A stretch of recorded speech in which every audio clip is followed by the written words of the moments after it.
ये कहानी एक ऐसी दुनिया की है जहाँ के लोगों की सोल यानी आत्मा उनके शरीर के अंदर नहीं बल्कि जानवर के रूप में उनके साथ रहती है, जिसे ये लोग डीमन कहते हैं। आज हम इसी धमाकेदार फैंटेसी एडवेंचर मूवी को एक्सप्लेन करेंगे। तो मूवी की शुरुआत में हम एक आवाज़ को सुनते हैं जो हमें बताती है कि हम एक ऐसे यूनिवर्स की दुनिया में रहते हैं जहाँ पर और भी कई सारे यूनिवर्स हैं और इन सारे यूनिवर्सों में अलग अलग दुनिया है और इन्हीं दुनियाओं में से एक ऐसी दुनिया है जहाँ पर इंसानों की सोल उनके अंदर नहीं बल्कि एक जानवर के रूप में हमेशा उनके साथ साथ रहती है। हमारी दुनिया और दूसरी दुनिया को सिर्फ एक ही चीज जोड़े रखती है जिसे डस्क कहते हैं। इस डस्क को ना तो कोई देख सकता है और ना ही छू सकता है। डस्क तब से है जब से इजिप्शियन वोट चलाना नहीं जानते थे, विचिस उड़ना नहीं जानती थी और आइस पर आर्मर बनाना नहीं जानते थे। फिर इस दुनिया के स्कॉलरों ने एक अलोमीथर बनाया जिसे गोल्डन कंपस कहते हैं। ये कंपस उन्हें उनका फ्यूचर और पास्ट दोनों दिखा सकता था, मगर अब इस कंपस की वजह से हुकूमत का डर लोगों के दिलों से खत्म हो चुका था।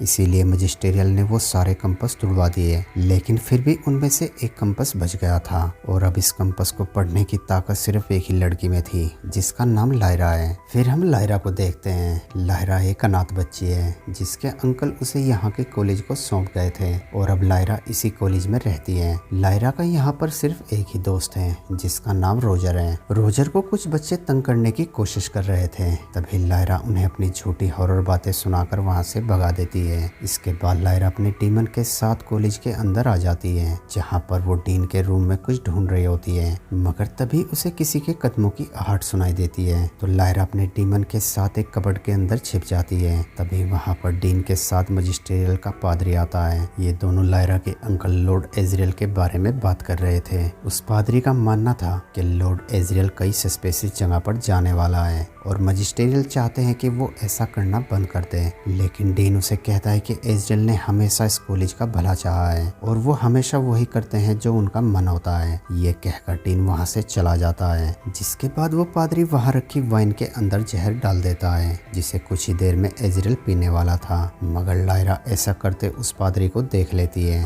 दरअसल लॉर्ड एजरियल उन्हीं स्कॉलर में से एक थे जिन्होंने वो गोल्डन कैंपस बनाया था। साथ ही अब एजरियल डस्क के बारे में बहुत बारीकी से रिसर्च कर रहे थे कि कैसे डस्क एक दुनिया को दूसरी दुनिया से जोड़कर रखती है, मगर मजिस्टेरियल ऐसा नहीं चाहते थे, इसीलिए वो एजरियल को मरवाना चाहते हैं। अब एजरियल डीन के ऑफिस में आ जाता है और वहाँ रखी वाइन को पीने वाला ही होता है। तभी लायरा आकर उन्हें रोक देती है और अपने अंकल को सारी बात बताती है, जिसे सुनकर अब एजरियल चौकन्ना हो जाता है। वो समझ जाता है कि उसकी जान को यहाँ खतरा है। इसके बाद एजरियल अपना प्रेजेंटेशन देने के लिए मजिस्टेरियल के लोगों के सामने आता है, जिसमें वो उन्हें एक ऐसी दुनिया के बारे में बताता है जहां पर इंसानों की सोल उनके शरीर के अंदर रहती है। मगर मजिस्टेरियल के लोगों को एजरियल की बातों पर विश्वास नहीं होता और वो एजरियल को उनकी रिसर्च बंद करने को कहते हैं। पर अब एजरियल एक फैसला करता है, वो नॉर्थ पोल में जाके उस डस्क के पार्टिकल की मदद से उस दुनिया को ढूंढेगा और इसीलिए एजरियल लायरा को समझाकर अपने सफर पर निकल पड़ता है। अगले दिन लायरा अपने दोस्त रोजर के साथ छत पर खेल रही होती है तो रोजर उसे बताता है कि शहर से अनाथ गरीब बच्चे अगवा हो रहे हैं। मुझे लगता है कि ऐसा करने में जरूर किसी बड़े आदमी का हाथ है। इसके बाद ये दोनों डिनर करने के लिए नीचे आ जाते हैं जहाँ पर बहुत सारे बच्चे एक साथ डिनर कर रहे होते हैं। तभी वहाँ पर मिसिस कोल्टर नाम की लेडी आती है। मिसिस कोल्टर इस कॉलेज की 50% की पार्टनर थी। यहाँ मिसिस कोल्टर लायरा से मिलती है, जिसकी बेखौफ बातें सुनकर कोल्टर को लायरा बहुत पसंद आती है और वो लायरा को अपने साथ लंदन चलने को कहती है। लंदन का नाम सुनकर लायरा बहुत खुश होती है, मगर डीन मिसिस कोल्टर से कहते हैं कि लॉर्ड एजरियल इसके लिए नहीं मानेंगे। तो मिसिस कोल्टर डीन से कहती है कि एजरियल से मैं बात कर लूंगी। वहीं रात में हम रोजर और उसके दोस्त को देखते हैं जिन्हें एक काला साया उठाकर ले जाता है। उधर लायरा लंदन जाने के लिए पैकिंग कर रही होती है तो डीन उसके पास आता है और वो गोल्डन कंपस लायरा को देता है और उसे कहता है कि ये तुम्हारे अंकल ने तुम्हें देने के लिए कहा था। लायरा उससे पूछती है कि ये करता क्या है, तो डीन जवाब देता है कि ये सच्चाई दिखाता है और लायरा को समझाता है कि चाहे कुछ भी हो जाए तुम्हें ये कंपस मिसिस कोल्टर को नहीं दिखाना। इसके बाद लायरा मिसिस कोल्टर के साथ लंदन आ जाती है। मिसिस कोल्टर लायरा को पूरा लंदन घुमाती है और एक दिन जब लायरा अपने अपने कमरे में आती है तो वो उस कंपास को देखने लगती है। तो वो देखती है कि उस कंपास की सुई बार बार एक लेडी और एक लाइट पोर्ट पर आकर रुक रही थी, पर लायरा अभी इस चीज को समझ नहीं पाती। अगली सुबह लायरा मिसेस कोल्टर के सामने डक्स का जिक्र करती है। डक्स का नाम सुनते ही मिसेस कोल्टर को बहुत गुस्सा आता है और वो लायरा को उसके शोल्डर से बैग उतारने को कहती है, मगर उस बैग के अंदर वही गोल्डन कंपास था, इसीलिए लायरा मना कर देती है। ये सुनकर मिसेस कोल्टर का डीमन लायरा के डीमन पर हमला कर देता है। तो लायरा वहाँ से किसी तरह भागकर अपने रूम में आ जाती है और अब लायरा समझ जाती है कि मिसेस कोल्टर सही लेडी नहीं है, इसीलिए वो मिसेस कोल्टर के इरादे जानने के लिए उसके प्राइवेट रूम में आती है,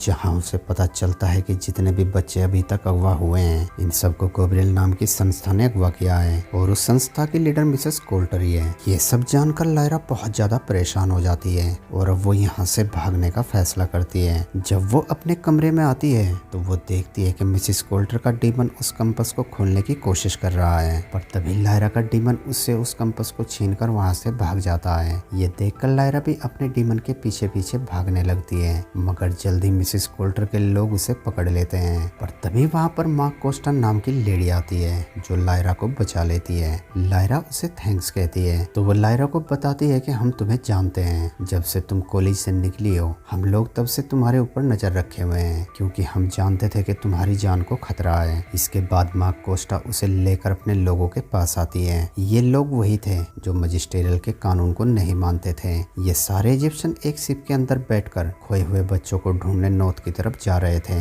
यहाँ लायरा उन इजिप्शियनों को सारी बात बताती है और उन्हें वो गोल्डन कंपास दिखाती है। इन इजिप्शियन में एक स्कॉलर भी मौजूद होता है जो कंपास को देखकर हैरान हो जाता है, क्योंकि वो सारे कंपास उसकी आंखों के सामने मिटा दिए गए थे और अब वो स्कॉलर लायरा को उस कंपास को पढ़ना सिखाता है। तो लायरा अपने सपने में रोजर और बाकी बच्चों को देखती है। वहीं मिसेस कोल्टर लायरा के भागने से बहुत ज्यादा गुस्सा होती है, इसीलिए वो फ्लैश डिवाइस को लायरा को ढूंढने भेजती है। और जब शिप के ऊपर लायरा खड़ी उस कंपास को देख रही थी तभी वो फ्लाइस वहाँ पर आ जाते हैं जो लायरा और उसके डीमन पर हमला कर देते हैं। लेकिन तभी एक इजिप्शियन वहाँ आ जाता है जो लायरा को बचाकर उस फ्लाइस को कैद कर लेता है, जिसके बाद वो लोग उस फ्लाइस पर रिसर्च कर लायरा को बताते हैं कि ये कोई साधारण फ्लाई नहीं थी, इसके अंदर बहुत खतरनाक जहर था जो इंसानों को कुछ ही सेकंड में सुला सकता था। साथ ही वो लायरा को बताता है कि ये खतरनाक फ्लाइज सिर्फ मिसेस कोल्टर के पास ही हैं। इसका मतलब ये है कि इन्हें मिसेस कोल्टर ने ही भेजा है ताकि वो तुम्हें मार सकें। उधर लायरा के अंकल नॉर्थ पहुंच जाते हैं और उस डस्ट पार्टिकल को ढूंढने लगते हैं, लेकिन तभी वहां पर मिसेस कोल्टर के आदमी आ जाते हैं और वो एजरेल पर हमला कर उसे पकड़ लेते हैं। वहीं लायरा अकेली खड़ी होकर अपने दोस्त रोजर के बारे में सोच रही होती है। तभी एक विच लायरा के पास आती है। वो लायरा से पूछती है कि क्या तुम वही लड़की हो जो गोल्डन कंपास पढ़ सकती है। लायरा हाँ में जवाब देती है। तो वो विच उसे कहती है कि ये साबित करो कि तुम वही लड़की हो, गोल्डन कंपास पढ़ो और मुझे बताओ कि शिप में वो कौन आदमी है जो कभी मेरा लवर हुआ करता था। अब लायरा कंपास को पढ़ती है और विच को बताती है कि वो आदमी फादर कोरम था। ये सुनकर वो विच बहुत खुश होती है क्योंकि लायरा ने बिल्कुल सही जवाब दिया था।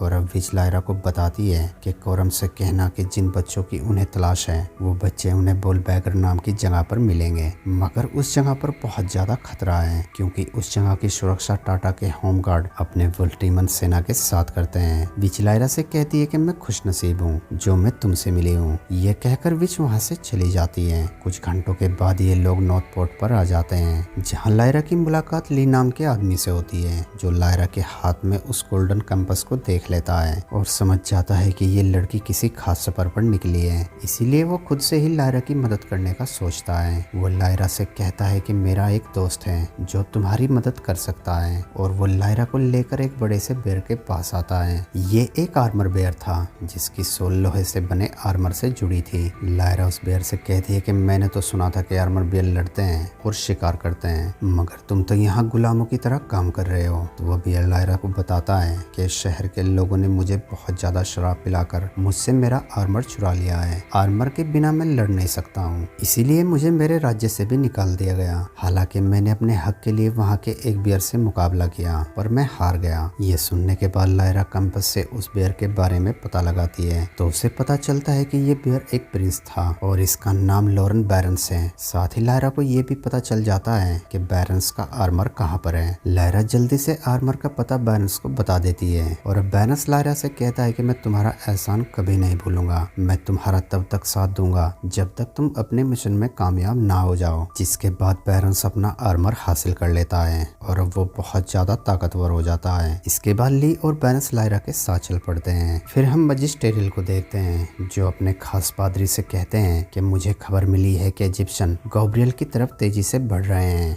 इसीलिए हमें अपना काम जल्दी से खत्म करना होगा। और यहाँ हमें पता लगता है कि शहर से उन बच्चों को अगवा करवाने वाला और कोई नहीं मजिस्टेरियल ही है। वहीं लायरा उस कंपस से उन बच्चों के बारे में पता लगाने लगती है तो उसे पता चलता है कि बिली नाम का बच्चा उनसे कुछ ही मील दूर एक सुनसान घर में कैद है। लायरा बिना किसी को बताए बिली के पास जाने लगती है पर बैरसन उसे देख लेता है और वो लायरा के साथ उस घर के पास आ जाता है। और जब लायरा उस घर के अंदर जाती है तो वो देखती है कि बिली की हालत बहुत ज्यादा खराब है और उसका डीमन भी उसके पास नहीं है। यहाँ लायरा समझ जाती है कि गब्रियल्स बच्चों से डीमन को अलग कर रहे हैं। लायरा बिली को लेकर उसके माँ के पास आ जाती है। बिली की माँ अपने बच्चे से मिलकर बहुत खुश होती है मगर तभी कुछ लोग उन पर हमला कर देते हैं जो लायरा को उठाकर बियर किंग रागनथ के पास ले आते हैं। तो रागनथ लायरा को मारने वाला ही होता है तो लायरा अपनी जान बचाने के लिए रागनथ से झूठ बोलती है। वो कहती है कि मैं तुम्हारे दुश्मन बैरसन की डीमन हूँ। तो रागनथ उसे कहता है कि तुम झूठ बोल रही हो,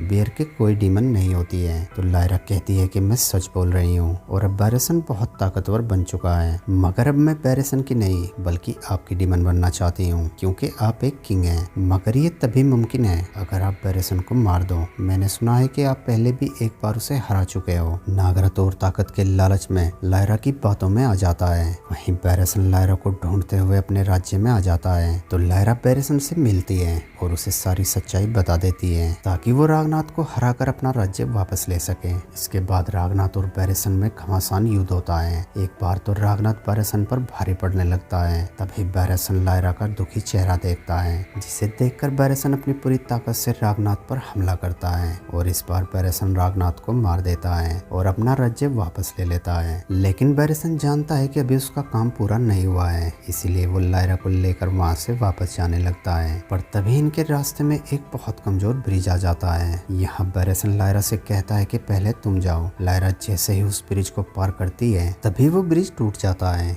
और बैरसन दूसरी तरफ ही रह जाता है। तो बैरसन लायरा को वहीं रुकने को कहता है और बाकी इजिप्शियन को लेने चला जाता है मगर लायरा वहां रुकने की बजाय अकेली ही उस लैब के पास आ जाती है। लैब के लोग लायरा को लेकर लैब के अंदर आ जाते हैं और लायरा को बाकी बच्चों के पास ले आते हैं जहाँ लायरा का दोस्त रोजर लायरा को देख लेता है और वो लायरा के पास जाने लगता है मगर लायरा उसे इशारों से मना कर देती है। इसके बाद वो रोजर के पास आकर बैठ जाती है और धीरे से रोजर से पूछती है कि यहाँ कोई ऐसा रूम है जहाँ पर हम दोनों बात कर सकें। साथ ही वो रोजर से कहती है कि आज तुम सभी बच्चों को गर्म कपड़े पहनने को कह दो। इसके बाद रोजर उसे लेकर एक खाली रूम में आ जाता है जहाँ पर लायरा उस कंपस को यूज करने वाली होती है। तभी उस रूम में मिसेस कोल्टर और बाकी साइंटिस्ट आ जाते हैं। लायरा उन्हें देखकर छिप जाती है और उनकी बातें सुनने लगती है और यहाँ इनकी बातों से हमें पता लगता है कि इजराइल इनकी कैद से भाग चुके हैं। साथ ही जो इनके एक्सपेरिमेंट थे वो भी अभी पूरी तरह से नहीं हुए हैं। इसके बाद मिसेस कोल्टर वहां से चली जाती है मगर वो साइंटिस्ट लायरा को देख लेते हैं और वो उसे पकड़कर अपने साथ ले जाते हैं और एक्सपेरिमेंट मशीन के अंदर डाल देते हैं। पर यहाँ पर एक अजीब बात होती है। लायरा को बचाने के लिए खुद मिसेस कोल्टर आ जाती है और लायरा को उस मशीन से निकाल लेती है। जब लायरा को होश आता है तो वो अपने पास मिसेस कोल्टर को देखकर बहुत ज्यादा डर जाती है। पर मिसेस कोल्टर अब लायरा की फिक्र करने लगती है। वो लायरा को बताती है कि मैं तुम्हारी माँ हूँ। ये सुनकर लायरा हैरान हो जाती है। तो मिसेस कोल्टर उसे बताती है कि जब तुम पैदा हुई तो मुझे कुछ मजबूरियों के कारण तुम्हें छोड़ना पड़ा।